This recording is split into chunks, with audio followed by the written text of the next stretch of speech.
The dungeon was eerily quiet after Captain Aldrich's departure, leaving Clara alone with her racing thoughts. She replayed his words over and over in her mind. Why had he asked her why she did it? Did he care, or was it just another way to assert his authority? The more she thought about it, the more confused she became. Something about his demeanor, his tone, the way he studied her, didn't match the image of a heartless enforcer she'd painted in her mind. As the hours dragged on, sleep eluded her. Instead, she strained her ears to catch snippets of conversation from the guards posted outside her cell. At first, their voices were distant murmurs, but occasionally, they spoke loudly enough for her to make out fragments. One name kept coming up: Aldrich. They weren't talking about him as a ruthless commander, though. To her surprise, some of their stories painted a picture of a man far more complex than she had imagined. "He saved that boy last winter," one guard said, his voice tinged with respect. "The one who fell into the river near the eastern gate. Most wouldn't have bothered. It was freezing. But Aldrich jumped right in." Another guard chimed in, lowering his voice slightly. "And didn't you hear about the orphanage fire 2 years ago? He carried 3 kids out himself and even gave them gold from his own pocket afterward. Never told anyone, not even the king." Clara's chest tightened as she listened. Could these stories be true? If so, then why did he enforce such harsh laws? Why did he let people suffer when he clearly had the power to help? Her anger began to waver, replaced by a gnawing sense of guilt. Had she misjudged him entirely? Or was this all part of his reputation, a carefully crafted facade to win loyalty among his men? Her thoughts were interrupted when footsteps echoed down the corridor again. This time, it wasn't just Aldrich. 2 other guards accompanied him, carrying a lantern that cast flickering light across the stone walls. Clara scrambled to her feet, bracing herself for whatever came next. But instead of barking orders or delivering punishment, Aldrich stopped a few paces away from her cell and simply stared at her. His expression was unreadable, neither kind nor cruel, but there was an intensity in his gaze that made her feel exposed. "You're lucky," he said finally, breaking the silence. "Most wouldn't get a second chance after what you've done." He paused, letting his words sink in. "But I don't believe in wasting potential or lives, so here's what will happen. Tomorrow, you'll begin working as a temporary aide within the castle. You'll follow my instructions without question. And if you prove yourself useful, we'll see where things go from there."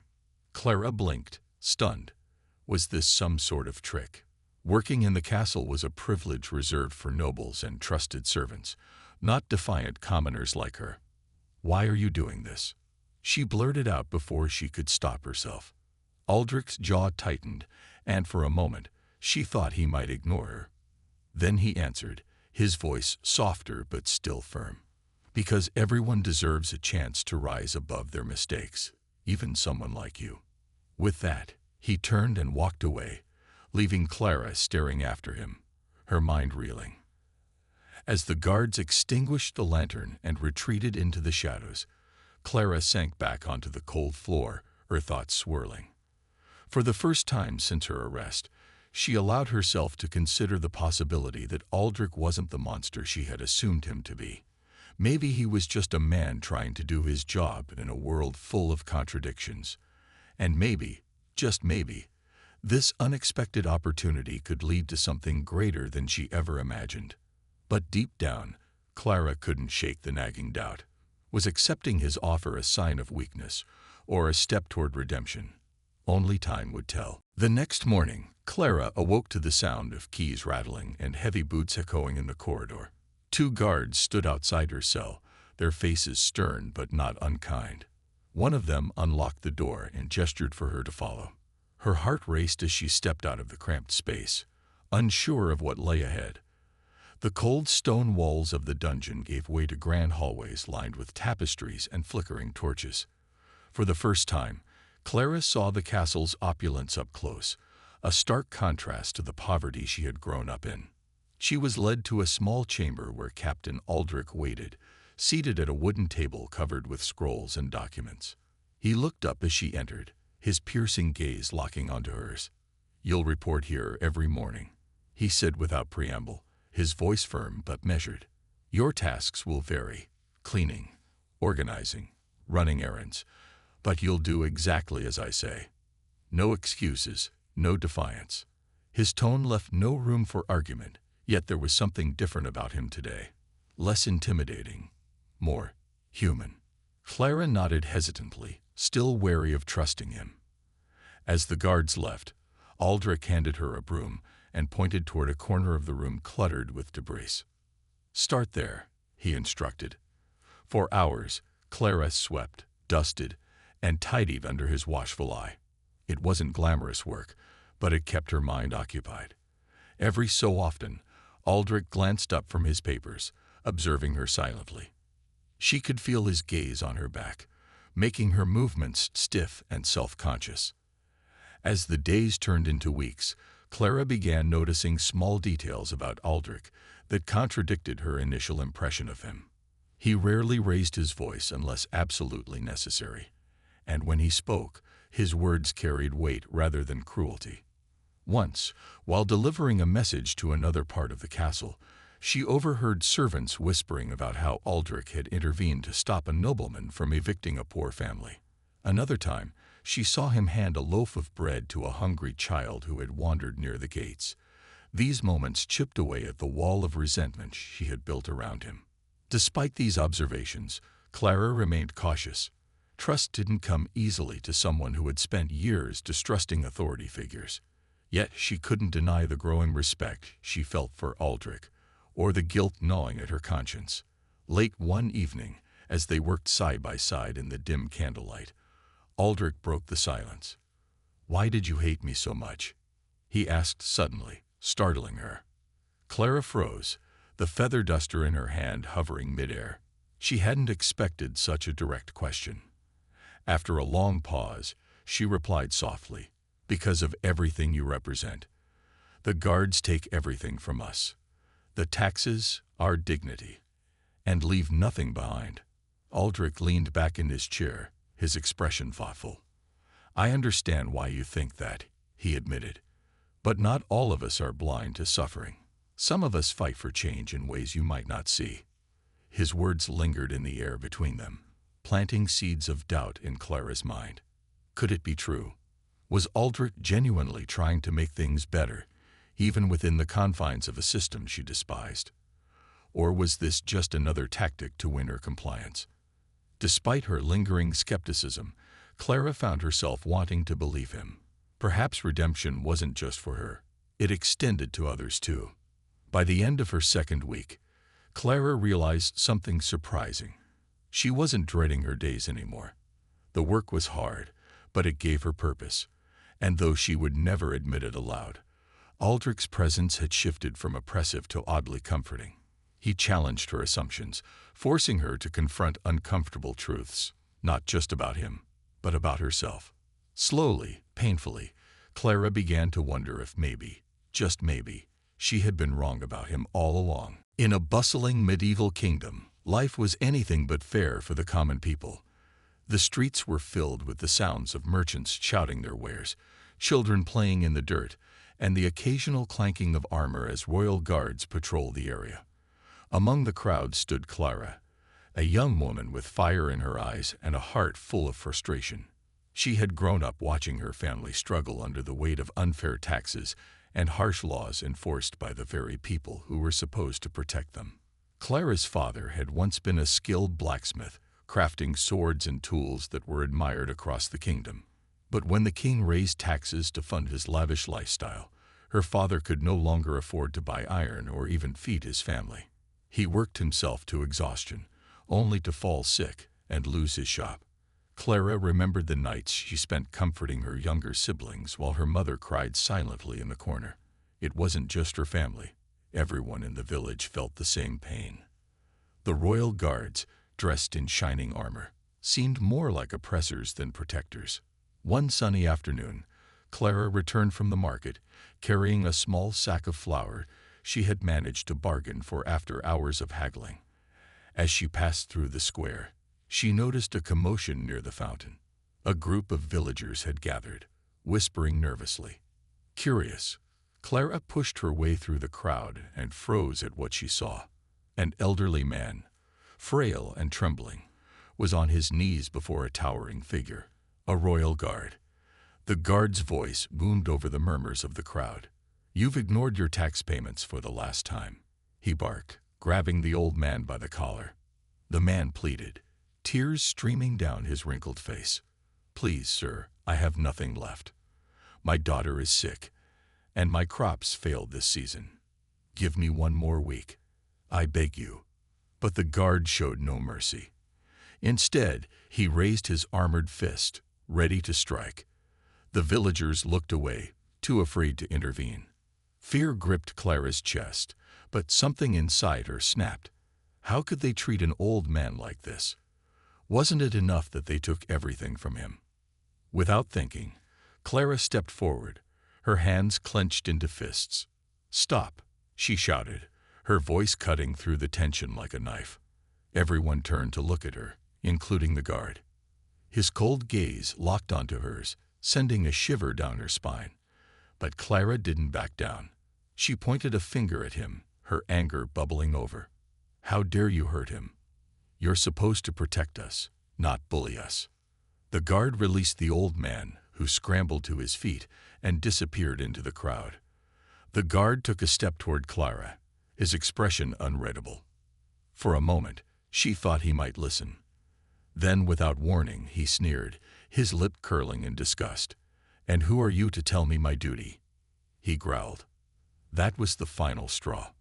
All the anger, all the years of suffering boiled over in an instant. Before she knew what she was doing, Clara leaned forward and spat directly into his face. Gasps erupted from the crowd. The guard staggered back, wiping his cheek with the back of his gauntlet. His eyes widened in shock, then narrowed into slits of pure fury. Clara's heart raced as reality hit her. What had she done? She had crossed a line, and now there would be consequences. The guard straightened up, his jaw tight. "You'll regret that," he said in a low, menacing tone. Within seconds, two other guards appeared, grabbing Clara by the arms. As they dragged her away, she caught glimpses of horrified faces in the crowd. Some looked sympathetic, others shook their heads in disapproval. Clara struggled against the guard's grip, but it was useless. Her act of defiance had sealed her fate, and as the castle gates loomed ahead, she couldn't help but wonder if she had made the biggest mistake of her life. Months turned into years, and the kingdom slowly transformed under the steady efforts of Clara and Aldrich.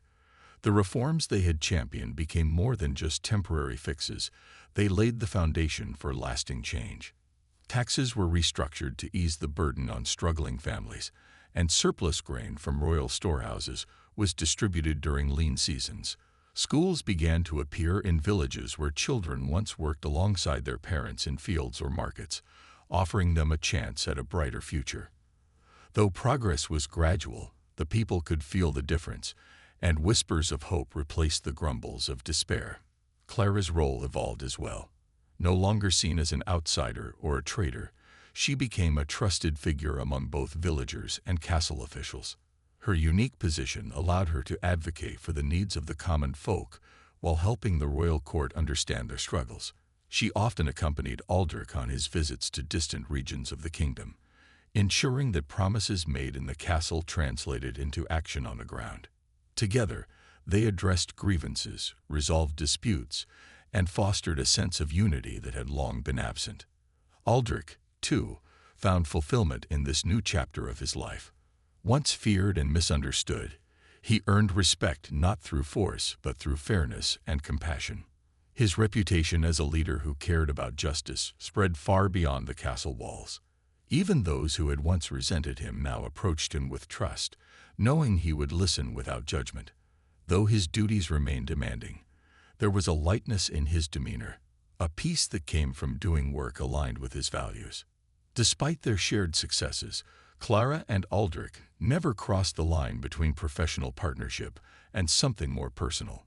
Their bond was built on mutual admiration and respect, but neither dared to disrupt the delicate balance they had created. Still, moments of quiet understanding passed between them. Lingering glances, small gestures of kindness that hinted at emotions neither fully acknowledged. It wasn't perfect, but it was enough. One crisp autumn morning, Clara stood atop the castle ramparts, gazing out over the kingdom.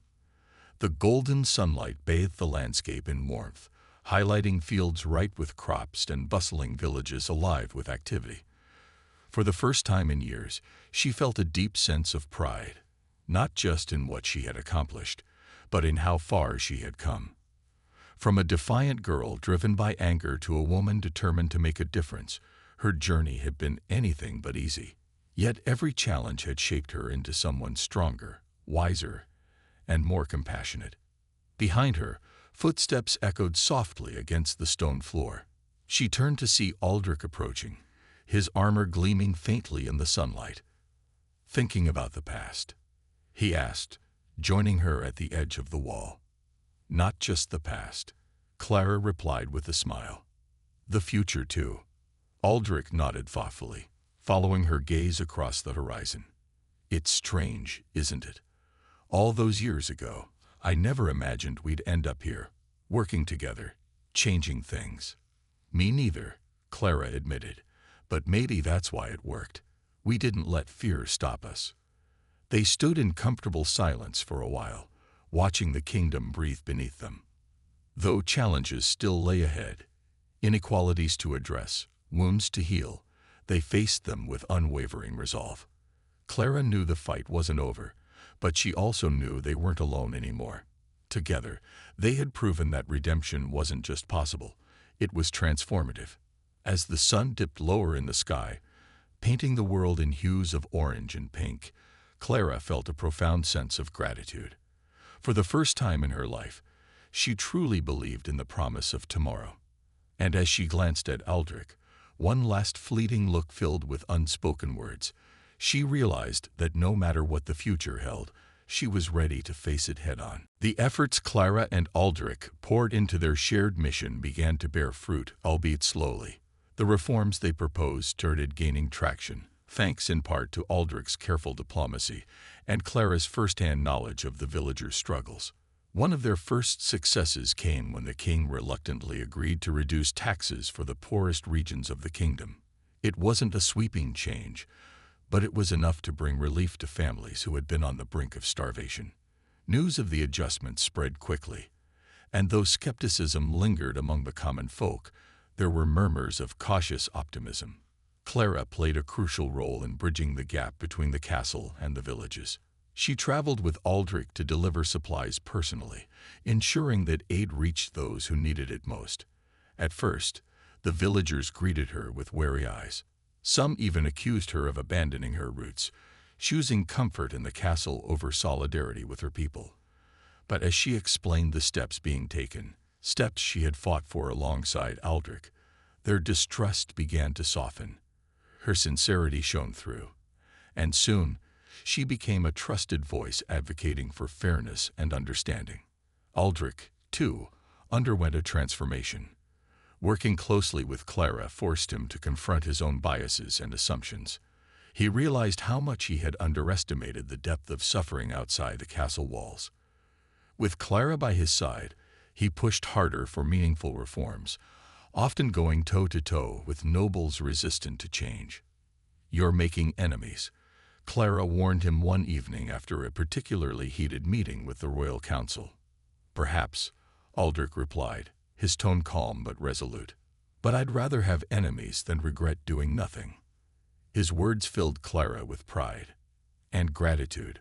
For the first time, she felt like she was truly making a difference, not just for herself, but for everyone caught in the struggle between survival and oppression. Their bond deepened further during these months of collaboration. What had begun as mutual respect evolved into something more profound: trust, admiration, and an unspoken connection neither dared to name. Late nights spent strategizing turned into quiet conversations about their hopes and fears.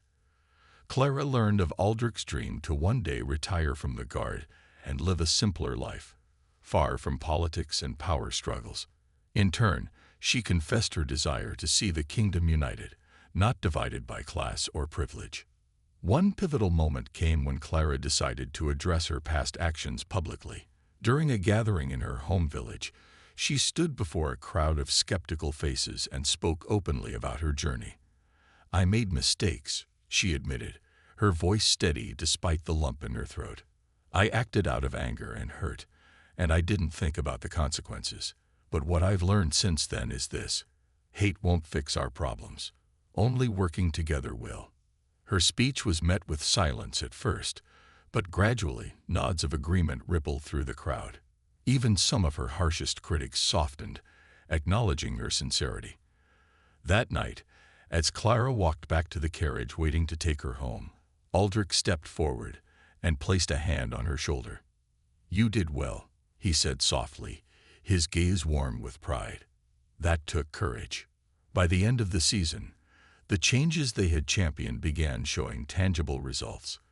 Villages once plagued by hunger now had food reserves. Guards were instructed to prioritize mediation over punishment, easing tensions between them and the commoners. Though challenges remained, the atmosphere in the kingdom shifted.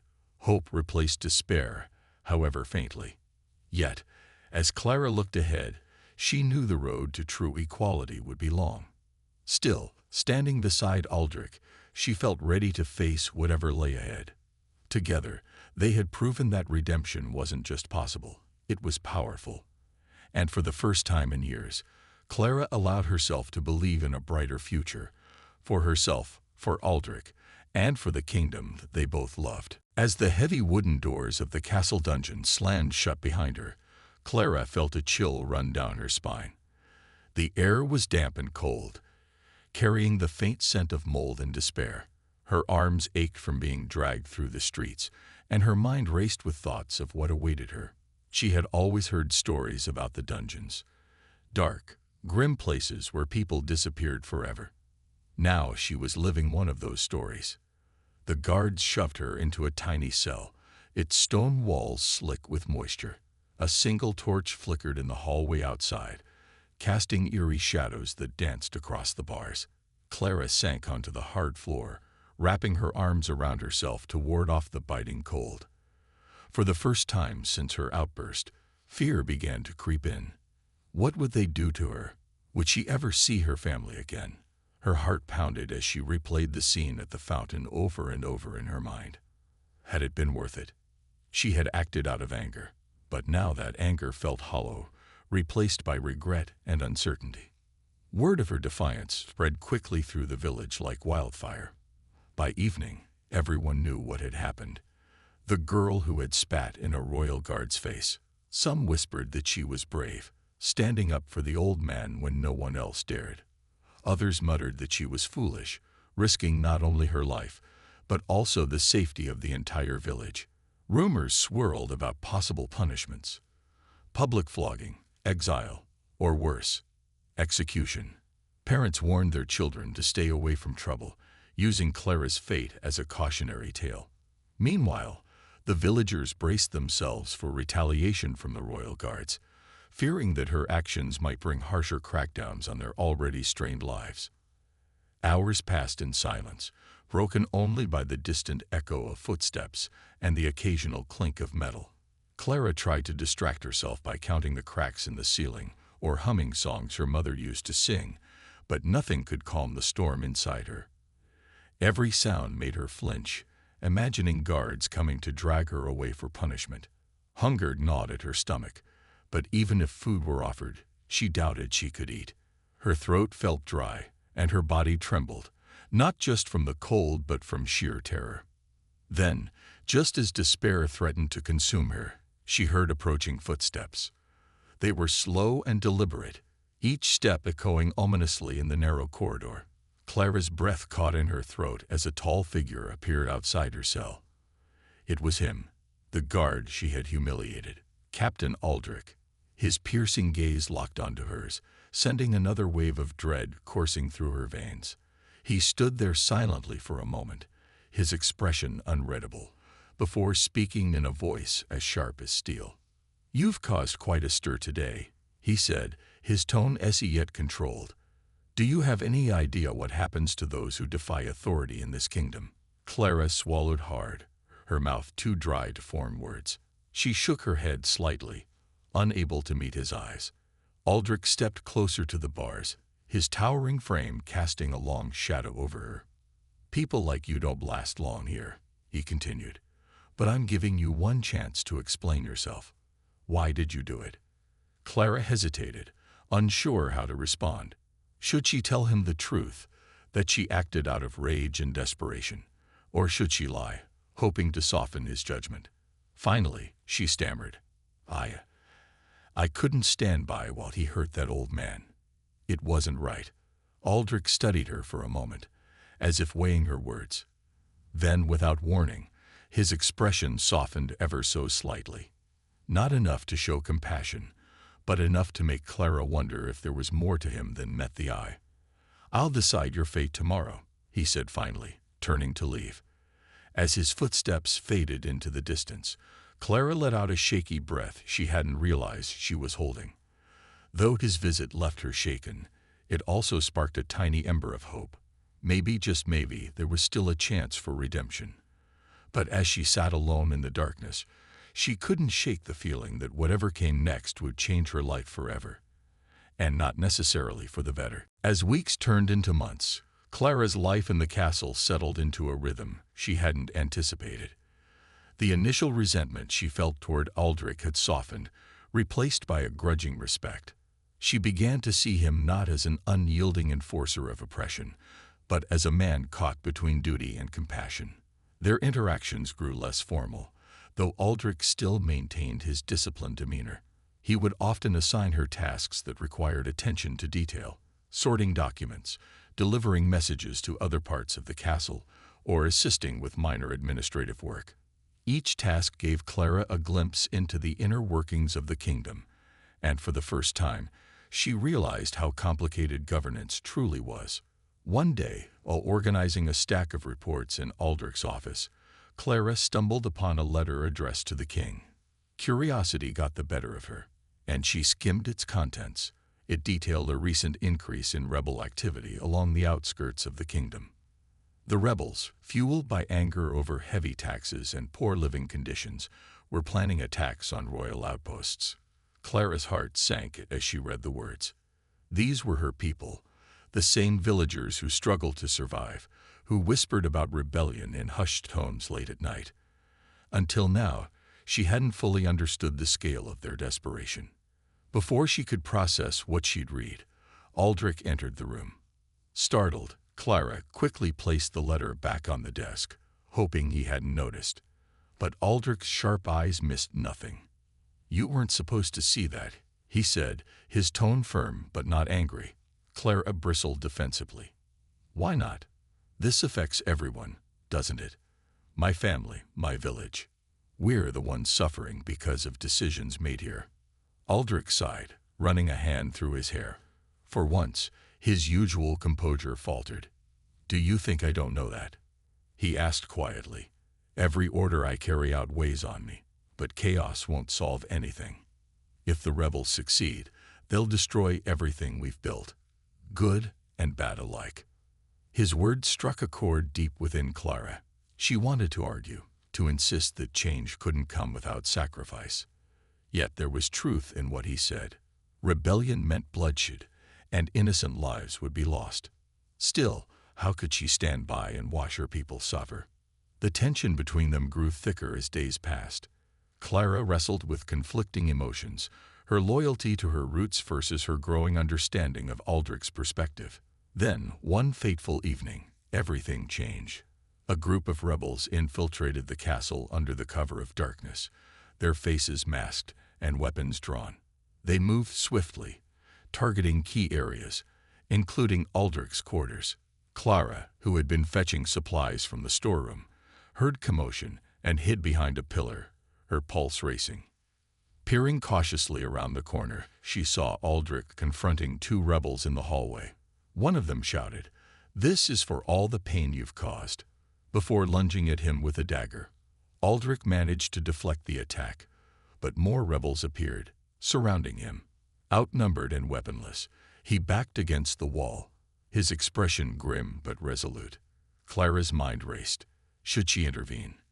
Doing so might save Aldrich, but it could also label her a traitor among her own people.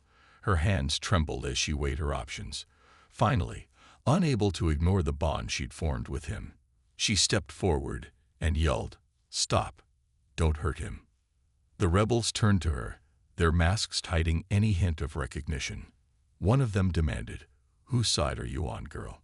Clara hesitated, her voice barely above a whisper. I don't want anyone else to die." Her words hung in the air, breaking the tension just long enough for Aldrich to seize the opportunity. With surprising agility, he disarmed one rebel and used the distraction to fight off the others. When the skirmish ended, Aldrich turned to Clara, his chest heaving. "Why did you do that?" he asked, his voice strained but filled with genuine curiosity. Clara looked away, tears welling up in her eyes. "Because I couldn't let them kill you," she admitted softly. In that moment, she knew her choice had consequences, but standing idly by wasn't something she could live with anymore. The aftermath of the rebel attack left the castle in chaos. Torches flickered wildly as guards scrambled to secure the premises, their shouts echoing through the halls. Clara stood frozen, her heart pounding as she watched Aldrich catch his breath. His usually composed demeanor was shaken, though he still managed to exude a quiet strength. The rebels had flowed into the night, disappearing as quickly as they had come, but their presence lingered like a shadow over the kingdom. Aldrich turned to Clara, his piercing gaze locking onto hers. "You betrayed your own people," he said, his voice low and measured. It wasn't an accusation. It was a statement, heavy with implication. Clara flinched at the weight of his words. She hadn't thought about it that way when she stepped forward to protect him, but now the reality hit her hard. By choosing to warn Aldrich, she had crossed a line that couldn't easily be uncrossed. "I didn't mean to betray anyone," Clara stammered, her voice trembling. I couldn't let them hurt you." Her admission hung in the air between them, raw and vulnerable. Aldrich studied her for a moment, his expression unreadable. Then, unexpectedly, he nodded slightly. "Thank you," he said simply, his tone softening. Those two words carried more meaning than Clara could have imagined. They weren't just gratitude. They were acknowledgement, perhaps even acceptance. But the consequences of her actions weren't limited to Aldrich's reaction. Word of her intervention spread quickly among the rebels, who saw her act as a betrayal. Within days, whispers reached her ears through servants loyal to her cause. "They say you've chosen sides," one whispered urgently during a rare moment alone. "Be careful, Clara. They won't forgive this." Clara felt torn between two worlds, the life she had known before and the new path she was forging alongside Aldrich. Guilt gnawed at her, not only for what she had done, but also for the rift it created within her community. Yet, deep down, she couldn't deny that her feelings toward Aldrich had shifted. He wasn't the cold, unfeeling figure she had once despised. Instead, he was someone who carried burdens far greater than she had realized, someone willing to fight for justice in his own way. Determined to make amends, Clara approached Aldrich one evening after the dust had settled. They were alone in his office, surrounded by maps and documents detailing the kingdom's struggles. "I need to fix this," she said firmly, breaking the silence. Aldrich looked up from his work, his brow furrowed. "Fix what?" "This mess," Clara replied, gesturing vaguely around them. "The taxes, the suffering. It's tearing everyone apart. If we don't find a way to help my people, there will only be more attacks, more bloodshed, and I can't keep standing in the middle." For a long moment, Aldrich said nothing. He leaned back in his chair, his eyes distant as if weighing her words. Finally, he spoke. "You're right," he admitted. "This system is broken. But change won't happen overnight. It requires patience and trust." Together, they began devising a plan. Clara shared insights about the villagers' hardships, while Aldrich used his influence to propose reforms. They worked tirelessly, often late into the night, drafting suggestions for fairer tax policies and better resource distribution. Though progress was slow, small victories started to emerge. A shipment of grain was redirected to a starving village. Guards were instructed to show restraint during disputes rather than resorting to violence. As their partnership deepened, so did their bond. Clara found herself opening up to Aldrich in ways she never thought possible, sharing stories of her childhood and dreams for the future. In return, Aldrich revealed fragments of his own past, the loss of his family, his struggles to rise through the ranks, and his quiet hope for a better kingdom. Their conversations became a source of comfort, bridging the gap between their vastly different lives. Yet, despite these strides, Clara couldn't shake the feeling that she was walking a tightrope. Her loyalty to both sides pulled her in opposite directions, forcing her to question where she truly belonged. Still, she clung to the belief that redemption was possible, not just for herself, but for everyone involved. With each passing day, she grew more determined to prove that change, no matter how difficult, was worth fighting for.